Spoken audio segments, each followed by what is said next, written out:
আত্মশুদ্ধি ও আল্লাহর সন্তুষ্টি লাভের আশায় টানা ৩০ দিন রোজা রাখেন মুসলিম সম্প্রদায়ের মানুষেরা। এই মাসের মূল লক্ষ্যই থাকে আত্মসংযম, সাধনা, ত্যাগ। পবিত্র মাহে রমজানে পৃথিবীর বিভিন্ন দেশে বিভিন্ন স্থানে কিন্তু স্বল্প মূল্যে অল্প খরচে নিত্য প্রয়োজনীয় দ্রব্যাদি সহ অন্য আনুষঙ্গিক বিভিন্ন পণ্য স্বল্প খরচে কিন্তু বিতরণ করতে দেখা যায়।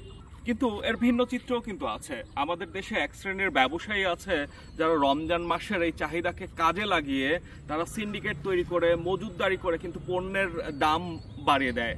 অনেকেই তো বলেই ফেলে যেন এরা সারা বছর ব্যবসা করে না, শুধু রমজান মাসে ব্যবসা করার জন্য। সব ব্যবসা যেন তারা রমজান মাসেই করবে, হা করে থাকে জনগণের সাধারণ মানুষের পকেট কাটার জন্য।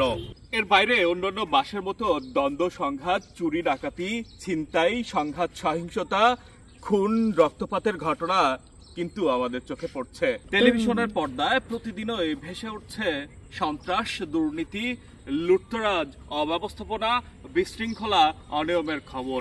পবিত্র ঈদুল ফিতর আসে সাম্যের বাণী নিয়ে।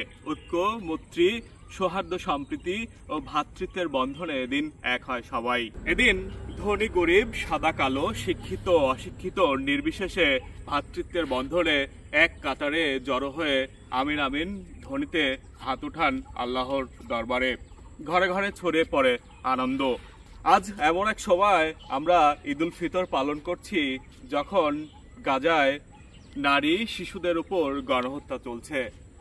হত্যা করা হয়েছে হাজার হাজার নারী, শিশু ও পুরুষকে, যে হত্যা এখনো চলমান রয়েছে। তারপরেও আমরা শান্তির সাম্রাজ্য গড়তে চাই, সুখের স্বপ্ন দেখি। সুখ সমৃদ্ধিতে ভরে উঠুক সবার জীবন।